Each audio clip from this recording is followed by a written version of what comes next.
ఈసారి మీరు మాట్లాడే మాటలు పేపర్లకే పరిమితం అవుతూ ఉన్నాయి, సినిమా డైలాగులు లాగా సపోర్ట్ కొట్టుకోవడానికి పనికొస్తున్నాయి. కానీ దయచేసి మరి ఎంతమంది మీద కేసులు పెట్టిండ్రు, ఎన్ని చర్యలు మీరు తీసుకున్నారు ప్రజలకు చెప్తే బాగుంటుందని అంటున్నా.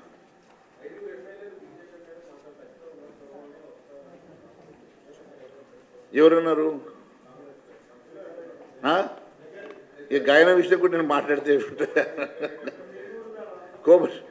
ఇప్పుడు కోమటిరెడ్డి వెంకటరెడ్లు జగ్గారెడ్లు మాట్లాడితే ఏం గతంలోనే దాని మీద చాలా గట్టిగా మనం చెప్పినాము.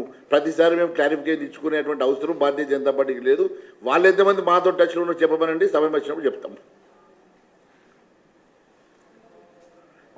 పాపం ఊసిపోయే పథకం కాలేదు, ఎప్పుడు పడిపోదో తెలియని ప్రభుత్వం వాళ్ళది. వాళ్ళంతా మాతో టచ్లో ఉన్నారు. వాళ్ళందరూ ఎవరెవరు టచ్లో ఉన్నారో, ఎవరెవరు మాతో రావడానికి సిద్ధంగా ఉన్నారో అవన్నీ నేను సమయం వచ్చినప్పుడు చెప్తాను. ఇప్పుడు ఆ టాపిక్ ఎందుకు, నేను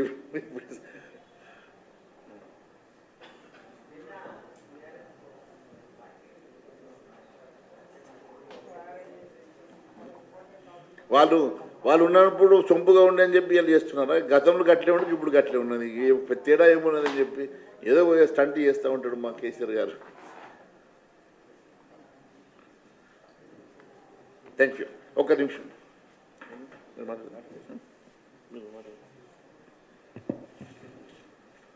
ఎనీ క్వశ్చన్స్?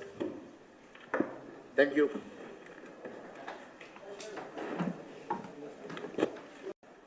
ఈరోజు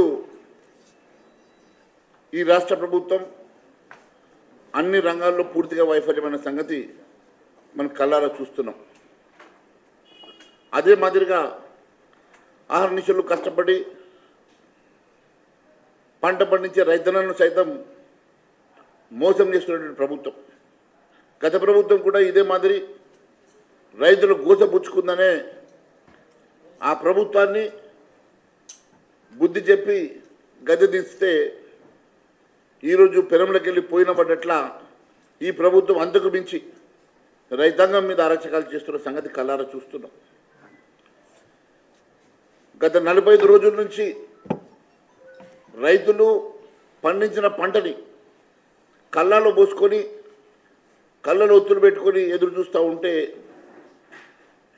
ధాన్యం కొనుగోలు జరగక ఒకవైపు అకాల వర్షాలు పడుతూ ఇబ్బంది పడుతున్నటువంటి సంగతి చూస్తున్నాం. సమయానికి లారీలు లేవని, సమయానికి బస్తాలు లేవని రకరకాలుగా రైతాంగాన్ని ఇబ్బంది పెడతా ఉంటే రాత్రి పవలు కుప్పల కాడ కావలు కాస్తూ రైతుల గోస వర్ణాతీతంగా ఉన్నది. మొన్ననే మనం చూసినాం, ధాన్యం దగ్గర కావలున్నటువంటి తాత మన్మడి మీద పిడుగుబడి చనిపోయిన సంగతి విషాదకరమైనటువంటి సంగతి మనం కళ్ళారా చూసినాం. దీని అంతటికీ కారణం ఈ ప్రభుత్వం కాదని అడుగుతున్నా. మరి ఎందుకు 45 రోజులు గడుస్తున్నా ఇప్పటికీ కళ్ళాల కాడ వడ్ల కుప్పలు పెద్ద ఎత్తున ఇంకా కొనుగోలు జరగక ఎందుకున్నాయి? దీనికి సమాధానం చెప్పాల్సిన అవసరం ఈ ప్రభుత్వం మీద ఉంది. ఇంత ఎండలు కాస్తున్నటువంటి సమయంలో తేమ ఉందని, తెప్ప ఉన్నదని రకరకాలుగా రైతాంగానికి అబద్ధం చెప్పి గత ప్రభుత్వం మోసం చేసినట్టుగానే ఈ ప్రభుత్వం కూడా 40 కిలోల బస్తాకి 3 కిలోలు 4 కిలోలు అధికంగా జోక్తా ఉన్నది. ఈ అంశం మీద అధికారులను, కలెక్టర్లను ఎన్నిసార్లు అడిగినా దాటవేసే ప్రయత్నం చేస్తూ ఉన్నారు. రైతాంగం గతంలో ఇదే మాదిరిగా మమ్మల్ని దోచుకున్నామని ఆ ప్రభుత్వానికి బుద్ధి చెప్తే ఈ ప్రభుత్వం వచ్చి మార్పు లేదు, ఇంకా కిలో పెంచిందని అంటున్నారు. గతంలో 42, 43 కిలోలు జోక్తే ఇప్పుడు 44 కిలోల వరకు జోకుతున్నారట. ఒకసారి కళ్ళంలో జోకిన తర్వాత మళ్ళీ రైస్ మిల్కి వెళ్తే రైస్ మిల్లోడు అక్కడ ఉన్నటువంటి లారీని అన్లోడ్ చేయకుండా మళ్ళీ దాంట్లోకి 2 కిలోలు 3 కిలోలు తగ్గిస్తున్నట్టుగా వీళ్ళకి వార్తలు వస్తున్నాయి. మరి వర్షం పడుతున్నది, ధాన్యం దడిచిపోతున్న బాధకో కర్మనుకోనో ఒప్పుకునే పరిస్థితి ఈరోజు రైతాంగం మీద కనబడుతున్నది.